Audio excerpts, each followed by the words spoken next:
Okay, I'm going to call to order a meeting of the Affordable Housing Trust, September 8th, 2020, and I'll read the statement that we're required to read pursuant to Governor Baker's March 12, 2020 order suspending certain provisions of the Open Meeting Law, General Law, Chapter 30A, Section 18, and the Governor's March 15, 2020 order imposing strict limitation on the number of people that may gather in one place.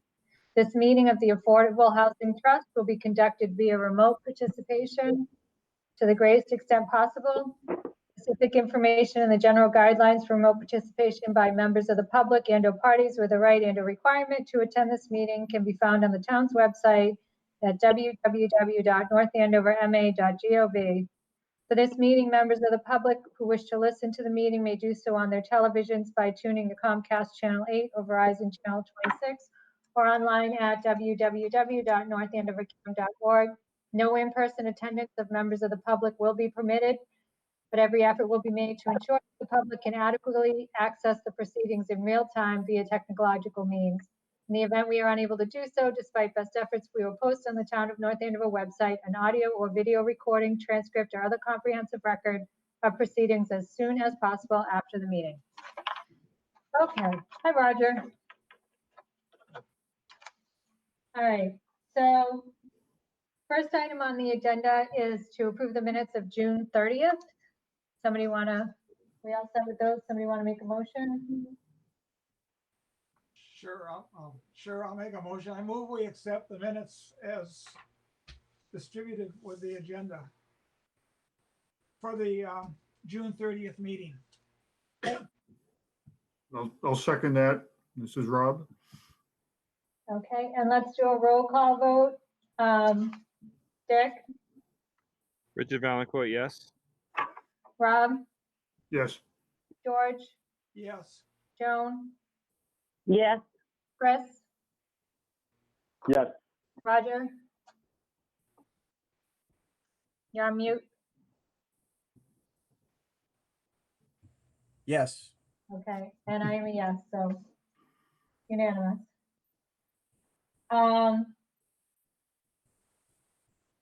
The next item on the agenda is an update on the emergency rental assistance program. So as you guys know, the program ends on September 30th. So we did see a little bit of an uptick in applications. We're still getting some in. As of right now, we've expended $117,807. So there's quite a bit of funds left to get us through the end of the month if we should have, you know, a lot of applications start coming in now that the extra $600 for unemployment has gone away, and we're still dealing with a lot of people who are who've lost income. That's about it on that. At our next meeting, we'll do a final wrap up of, you know, what was expended, and if there's excess funds, they'll have to return them back to us. Does anyone have any questions on that? What's the total? Is it 165,000?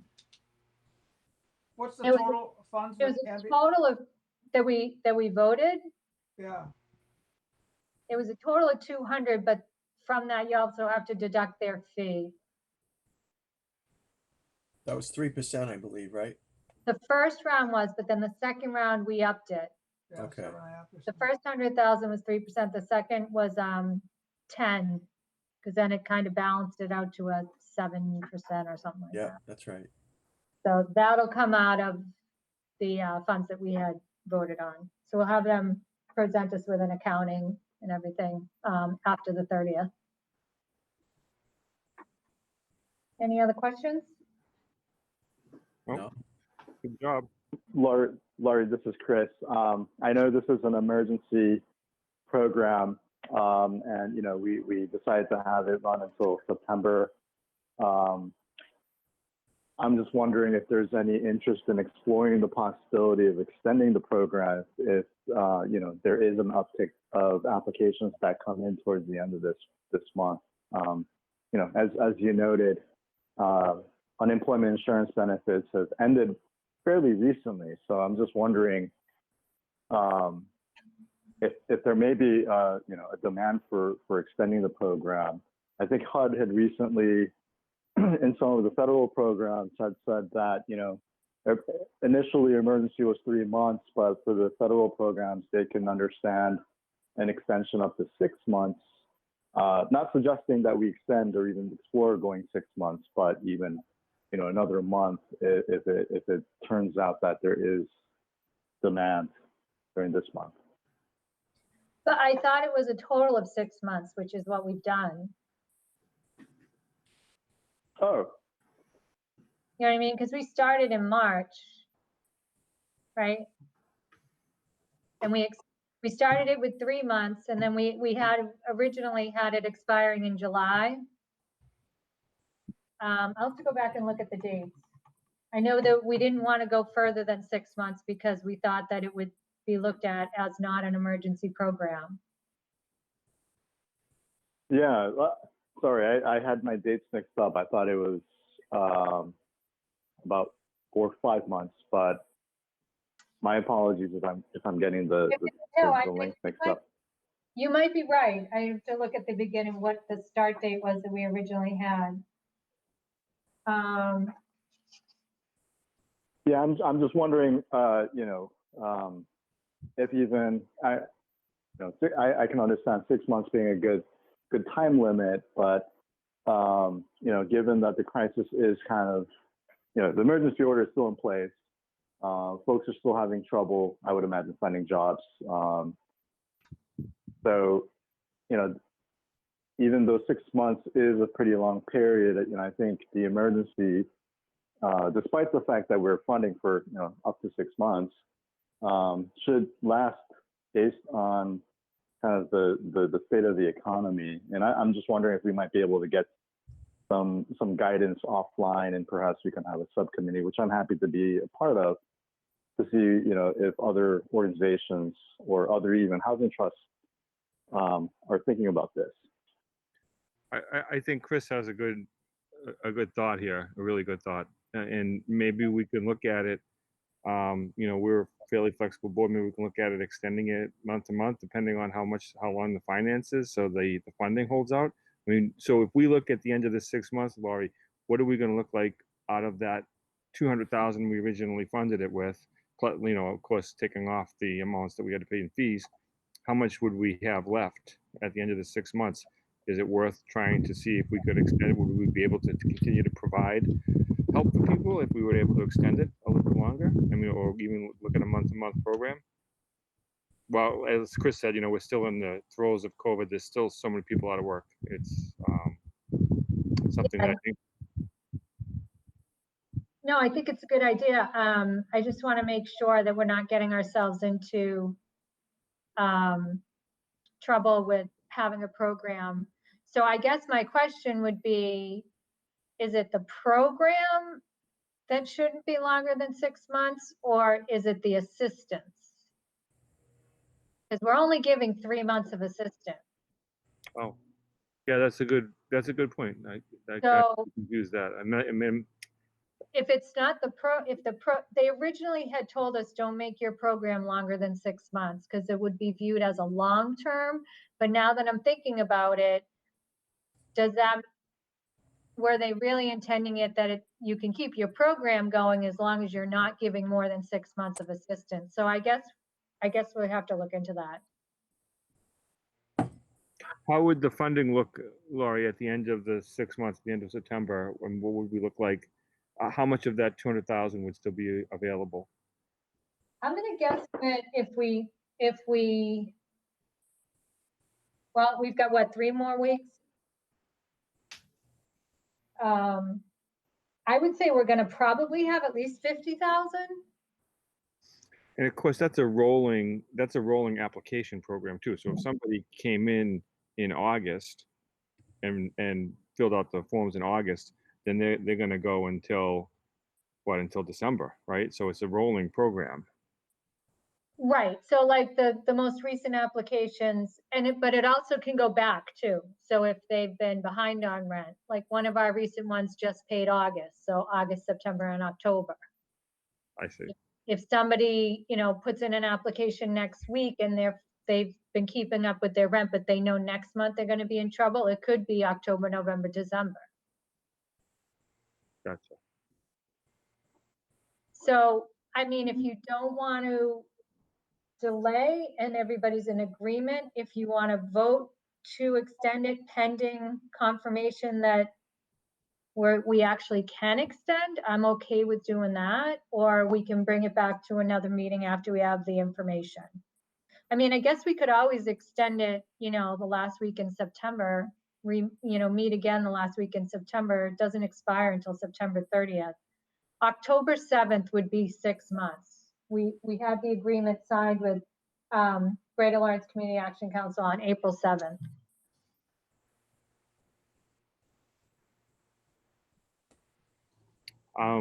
Yeah, I can certainly meet again if you want to, get clarifications and we can vote on it. I have no problem with that. Laura, do people resubmit? So let's say they go through their 3-month payments and they're still, out of work, still financially in trouble. Can they resubmit, or is it a one-time payout per family or per household, I should say? I believe we allowed that, but it had to be, go back and look at the,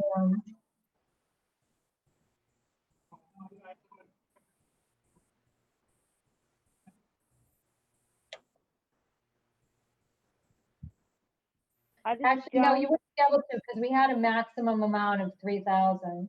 Okay, We all right. talked about that though, but we decided not to do that. I remember talking about it. Yeah, okay.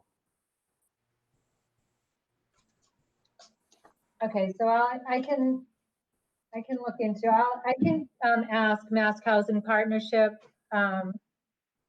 if they have any thoughts on that, because they were the original group when this all started that was giving all the guidance for the programs, and they were the ones who suggested it not be longer than 6 months, otherwise it could be looked at as not an emergency.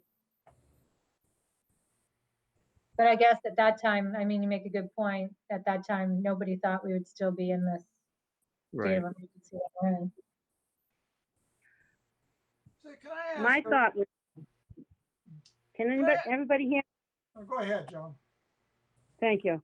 My thought would be, because we have extra, we still have money, that there would be an opportunity for us to extend it until the money, the $200,000, has been used. Yep. Yeah. Yeah, So I would agree with that. I'm not particularly interested in collecting any of this money back. Okay. So do we want to officially do that and take a vote, or do we want to wait till we have the information on whether, I mean, the vote can be contingent on us legally being able to do it without jeopardizing the program, or we can wait, get the information and schedule another meeting. Well, wait a minute, as I understand it, well, what were the terms you used? The program duration and the subsistence duration?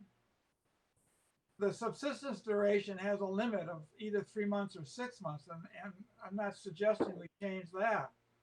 It's the program duration. The program was going to expire at the end of September, and we would, if it did, then we would collect unused funds would come back to the trust. And I think Joan's point, and I agree with, is no, if there's unused funds at the end of September, keep going. Right, but my point was, I don't know if we can legally do that and still be considered an emergency program. and that's what you're going to In other check words, out, correct? We made very, very loose, approval process that, because it was an emergency, to get it through. Like, I just don't know if we can extend it. I'm not saying we shouldn't. I just want to make sure that we get the right information, that we are allowed to extend an emergency program past 6 months. Yeah, well, I guess then we should attach the caveat to Joan's suggestion that provided it's legal. Yeah. Right. Yeah, so I'm willing to make Right. that motion. I can make that motion. That we Can we, continue the emergency home rental assistance program until the funds are exhausted that we have allocated, contingent on the legality of the of doing so. And or you'll, I guess, look into that and Yep. determine whether we can do it or not. I just second. this is Chris. I'm sorry. Just a very quick question. Should we come up with a subcommittee to help make that determination? I have a feeling that there might be a little bit of a judgment call there. And I would hate to just put that on Laurie to decide, unless, you know, if it is a judgment call, then perhaps Laurie, you can just call another meeting and we could just, you know, meet at the end of this month. Well, Chris, if it's a judgment call, is a judgment call by lay people like us trustees, or is it a judgment call by lawyers like the town lawyer and like you, because you work for DHCD? Yeah, I would say judgment call based on being laypersons and perhaps having the benefit of legal advice from town council. Just because I'm not acting as the attorney for the trust or for the town, I don't think I could say I could provide any type of legal advice or judgment. Well, if we have a subcommittee, I think the trustees would rather have you as a lawyer be on it than me as a non-lawyer. Well, I'm happy to be a part of the subcommittee, but I think it would be helpful to have at least 3 people just in case there's a deadlock. So it's basically just if we get the opinion that it's our call, the And it's 3 of us legal. would make the decision. Well, I Yeah. guess if it's our call, we've already made the decision, or we will be making this decision if this vote passes. True, right? That's true. Yeah, So, that's true. I mean, So I guess we're all voicing that we want to do it. Let's just make sure our T's are crossed and our I's are dotted, and, I mean, that's the way I look at it. If someone says it's your call as the trustees, I think we vote in the affirmative, we have decided. Does everybody agree? yeah, Yeah. that makes sense. Yes. No reason to complicate it. And I guess, Laurie, if you feel uncomfortable, then, by all means, I think you should call a meeting, and I'd be happy to be a part of that. Okay, that sounds good. All right, so Joan, I think you snuck in a second in there somewhere, right? Yes, I did. Okay, so let's take a roll call vote. Dick, Dick Monaco, yes. Rob, Yes. George, Yes. Joan, Yes. Chris, Yes. Roger, Yes. and I'm a yes, so that's unanimous. Okay. Great. All right, so the last thing is the long-term rental assistance program. Shout out to Chris for doing this Yes. report. Great work. Yeah, awesome work. So I'm gonna actually try to share my screen.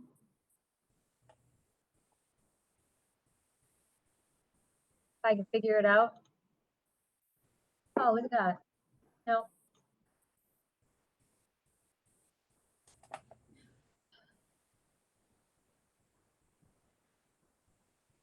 Let me pull up the meeting for the information first.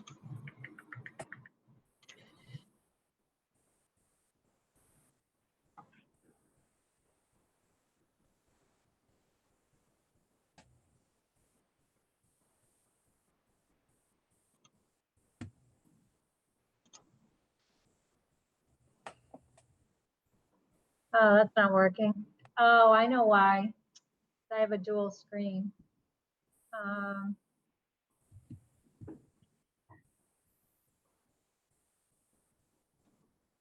Does that work? I No, don't see a nothing. document. No, you're not seeing any documents. Okay. All right, well, so much for that. Wait, let me see if it'll work this way. Hold on.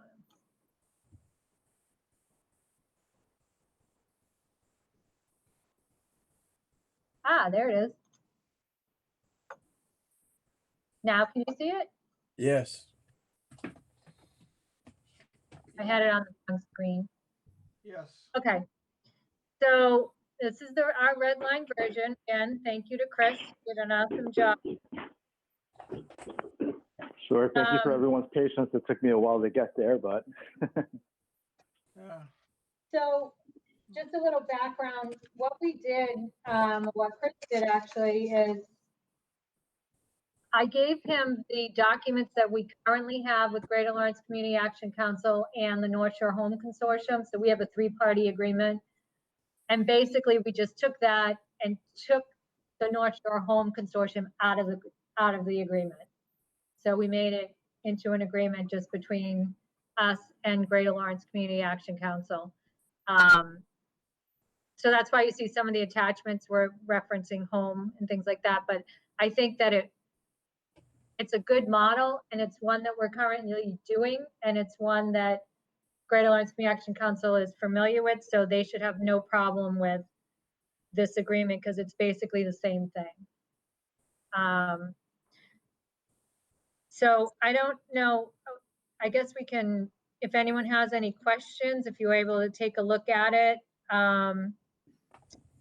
The one suggestion I had in here, we're going to need to, first of all, on page 5, we're going to need to decide what we want to pay Greater Lawrence Community Action Council. So we had voted previously to fund the program with $60,000. The 3% was what we had currently paying them for the North Shore program, but as you all know, we found out that that's kind of low to administer this type of program. So we need to decide on that. I don't know if we want to discuss that right now.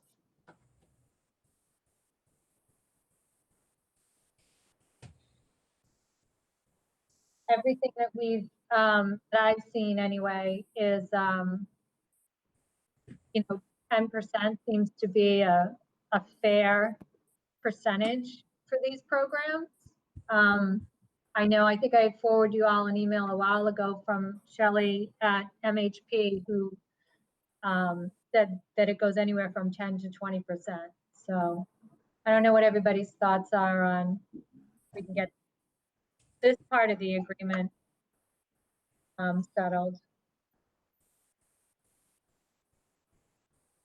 Laurie, if 10% is the minimum that's out there, then why don't we start with that?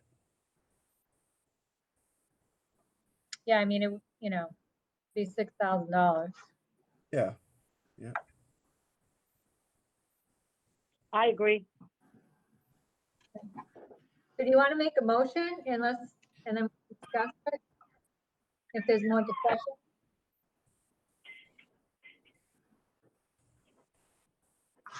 I make a motion that we pay for the long-term rental assistance program a fee of 10% to Greater Lawrence, whatever. Yeah. Community Action Council. Thank you. You got it. And can we just add to that for administrative fees? Right, that's what Thank the you. fee is for, right? Okay, somebody second? Laurie, I'll second that. Okay, so we'll do a roll call vote. Dick, Yes. Rob, Yes. George, Yes. Joan, Yes. Chris, yes. Roger, Yes. and myself is a yes. So that again is unanimous. Okay, so that's good. So we got that part. And then the only other thing that I had put in a comment.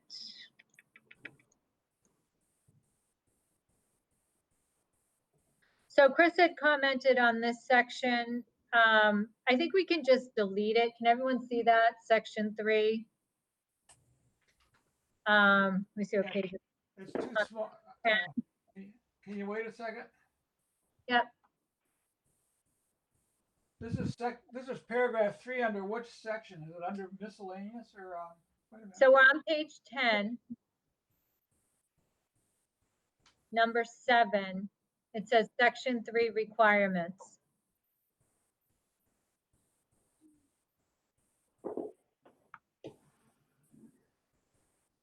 So Laura, you'd like to strike that? Yeah, I don't think it really applies to us. Okay, that's fine with me. Yeah, because it's talking about businesses, right?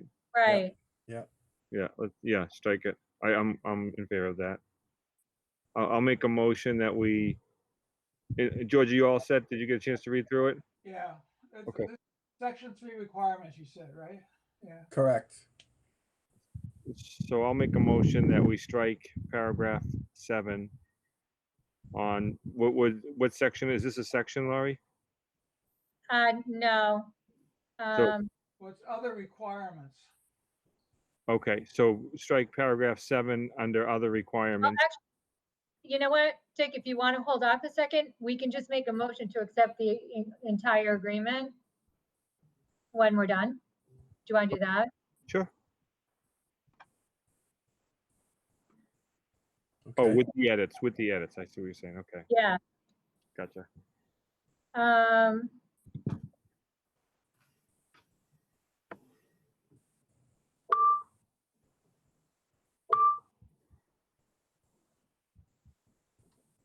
These are the addendums, and then the last attachment. Chris, do you have a comment on this? So I thought we could get rid of attachment D and just incorporate whatever we needed to into the agreement itself. Because it doesn't, I mean, It doesn't really add to anything. it doesn't, yeah, it doesn't really apply to us. I mean, we already know what percent we're gonna use. Yeah. Let's see. Oh, you know what? I think this is actually supposed to be changed to, just a moment. Change to what, Chris? Hold on for just a moment. I just need to get my thoughts in order here. That should actually, I missed this, but it should actually be changed to, I think, attachment C. Or,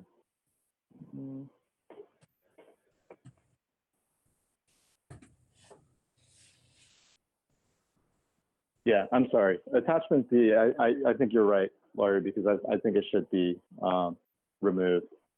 And Yes. if you actually go to page 5 of the agreement, You know, in the eligibility section. I find the page numbers unreliable. I've got 2 different computers and there's different pages on the computers. Yeah, it might be better to You're just talking about the include- first paragraph in attachment A, because that's where attachment C is referenced. Yeah, it might be better to just refer to sections and then paragraphs within the sections. Okay, so the attachment D, which is at the end, is actually covered at the beginning of the agreement under eligibility. So what we're suggesting is to just remove that entire attachment completely. You're talking about attachment D as in dog, not C as in cat, right? Correct. No, I didn't, well, See where, can you see on the screen, George, where it says eligibility, what I'm sharing? Right here, eligibility. All persons I don't see assisted. your mouse. Oh, okay, yeah. So it says eligible households must have additional incomes that do not exceed 60% of the median income. That's basically what D is saying.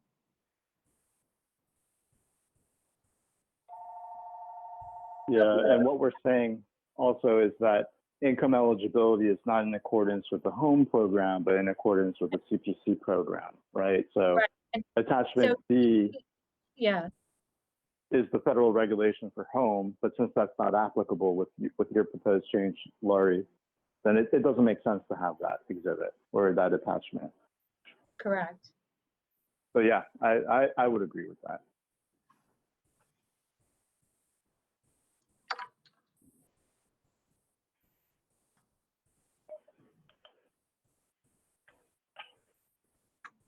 Does everybody agree with that?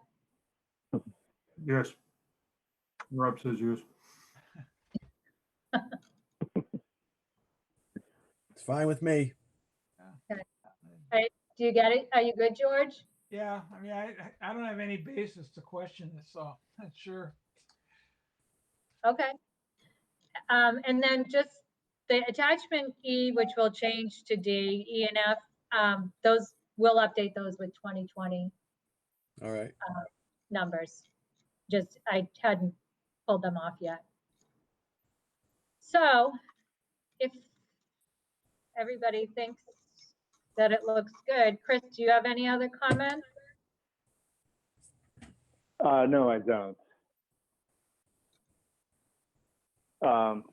It's very possible, I do have the tendency to just look at documents again, even after I either draft a review.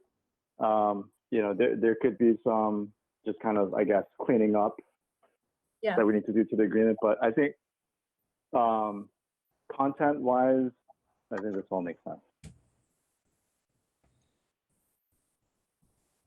So if everybody agrees and somebody wants to make a motion to accept the agreement as amended, and then maybe add to that, allowing Chris and I to clean up any non-substantive portions of it, like if, we find I don't know, something needs to be like Cross-referencing. needs to be changed, or to admit Yeah. that some wording didn't make sense and we needed to clarify, Some or editing maybe, right? Editing? editing, right? So Yeah. non-substantive changes. Right, right. I would say correcting typos rather than editing, but maybe I'm quibbling. I mean, edit to me means you can change the meaning of the document. Well, that's why I was saying non-substantive changes. Or we can go through it again, accept all changes. Chris and I can read through it and bring it back to another meeting. It's up to you guys. Is there some deadline or some date we're trying to meet to get this out there? No, I mean, we've already approved the funds. Board of Selectmen's already approved the funds. I think that they have continued collecting information from people, that are ready to go. So, I mean, I'm okay approving it with and I'll make a motion and we can always have a discussion. I'll make a motion that we approve the document as currently revised, and with Laurie and Chris to review to make any, or to be able to remove any other non-substantive sections that you deem, I guess, non-substantive. I mean, so that's a motion, George. Someone can second and we can discuss it. I'll second it. Laurie, Roger here, I'll second it. okay. I'll second it, but then I would like to offer an amendment to the motion that instead of, your words were as edited or something like that, instead of that, to say as distributed as distributed before the meeting, with paragraph 7 under other requirements and attachment D deleted. Those are the changes we've talked about, right? Are there any others? Okay. And I'm perfectly fine with that friendly amendment, George. That sounds good. I probably should have said that originally. So It just makes it more precise, I think. I'm perfectly good with that. That's a great amendment. Well,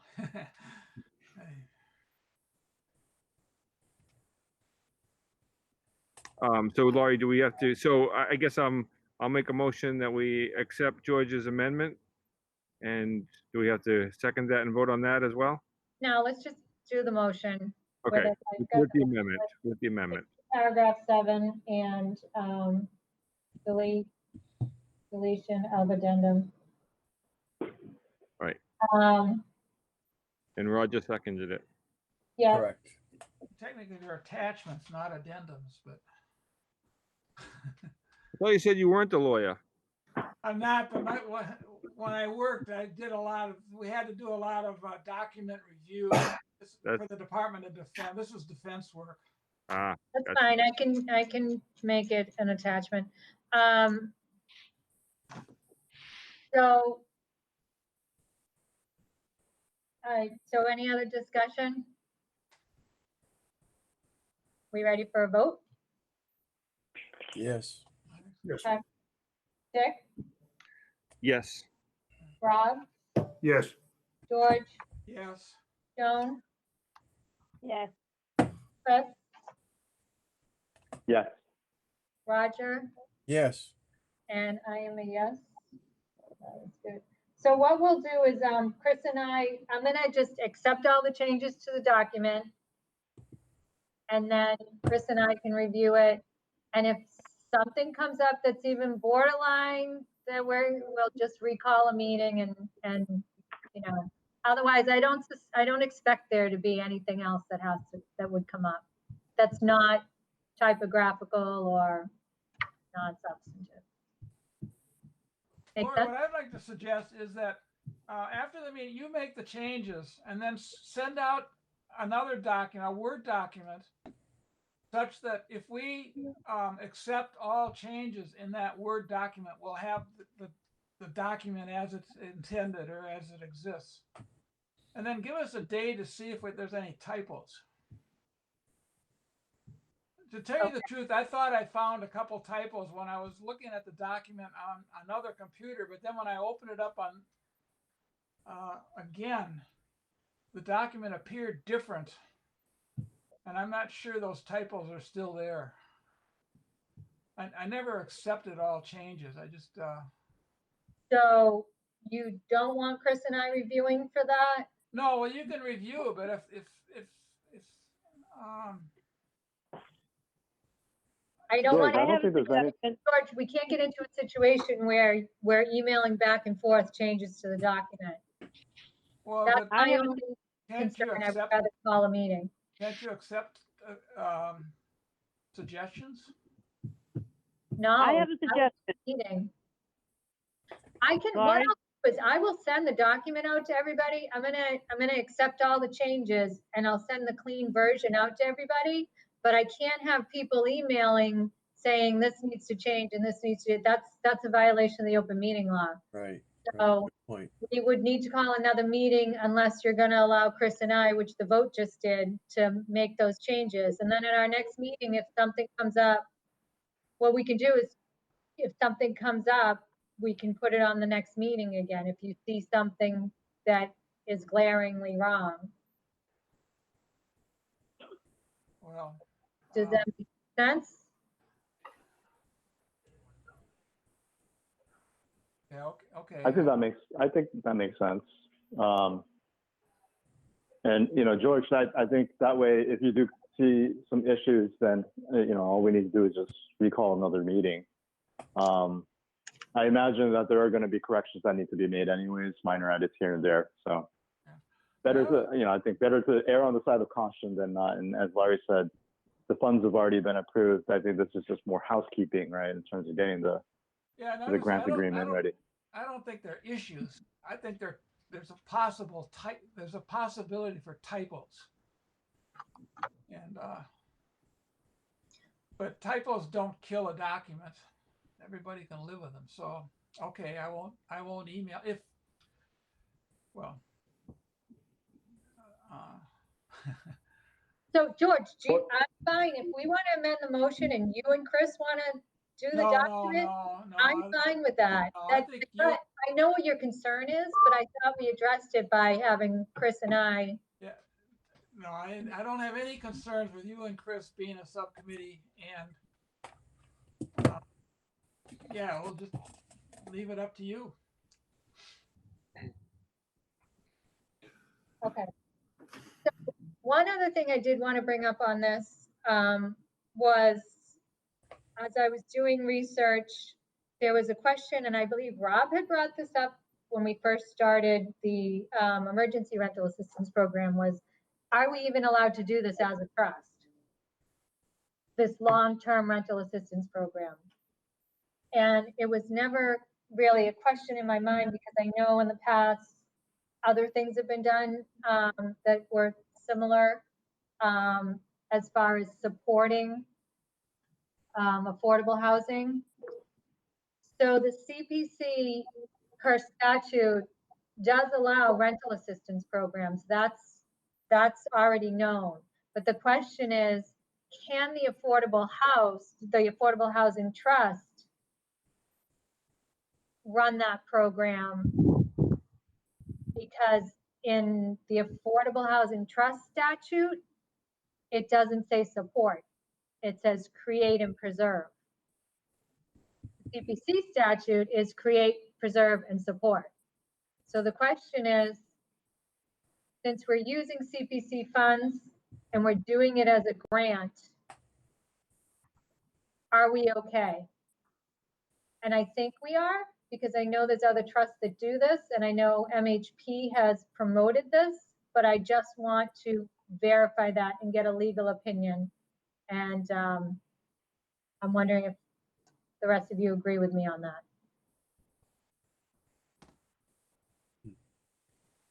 I agree with you. It makes sense to me. I was, to tell you the truth, when I was looking at the document, I saw that it specified community preservation money, and I wondered why. Well, now I understand why.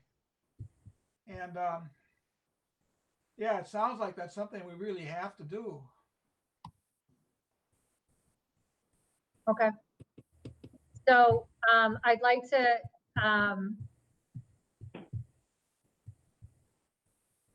ask outside counsel to give us that opinion, only because with everything that's going on with the schools and everything, I know our town council is really, really busy, which means we'd pay for it out of the trust funds. Does anybody have an objection to that? I don't expect it to be a lot of money.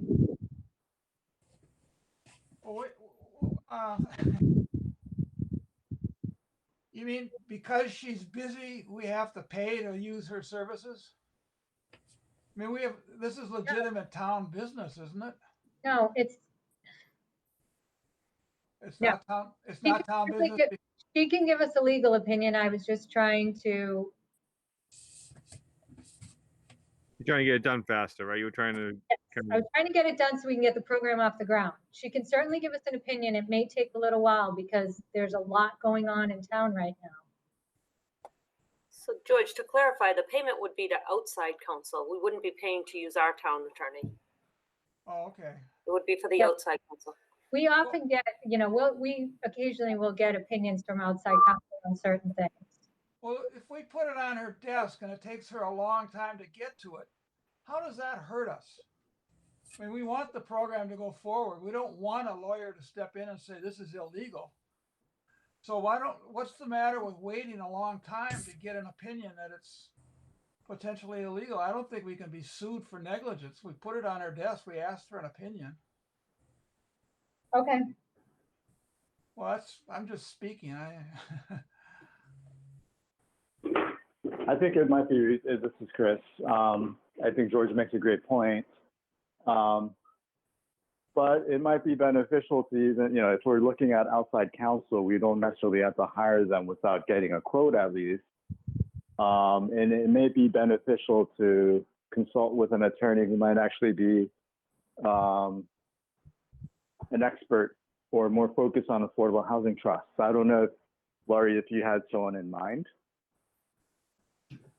But well, in that sense, there's only certain attorneys that can be special counsel, and it would be KP Law. okay. But it's fine. She can do it. I can give it to her. It's not an issue. I don't want to belabor it. I can't spend the trust money without a vote from you guys. So it was just a suggestion, but I don't want to belabor the situation. Well, okay, and I don't want to belabor either. I know you said a 6:15 deadline and we're past it. Is there a possibility of asking another affordable housing trust if they have a legal opinion and then looking at that legal opinion? I was gonna ask MHP. Mass Housing Partnership. I was gonna Yeah. ask them before I did anything.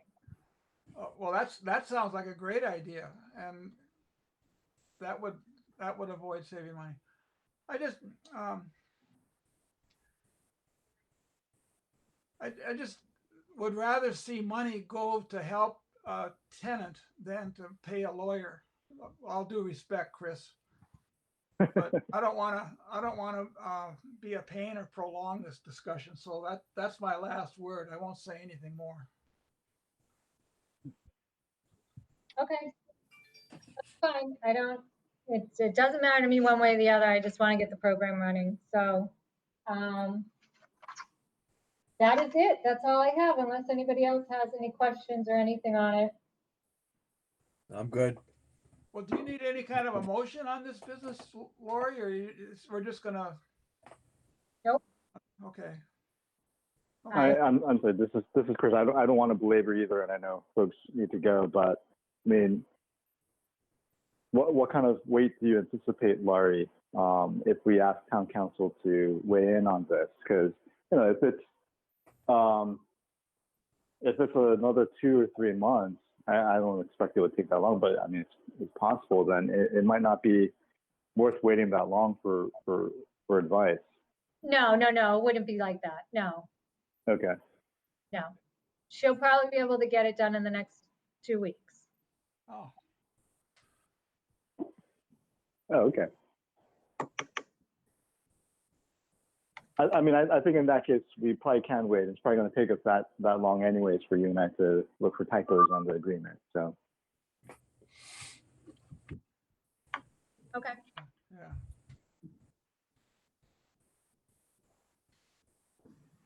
So does somebody want to Here's make a hoping motion? she tells us- here's hoping she tells us what we want to hear. Mhm. Does somebody want to make a motion to adjourn? So moved. All right, second. Okay, roll call. Dick, Yes. Rob, Yes. George, Yes. Joan, Yeah. Chris, yes. Roger, Yes. and yes. So we are adjourned. Thank you, everyone. Have a great night. Thank you.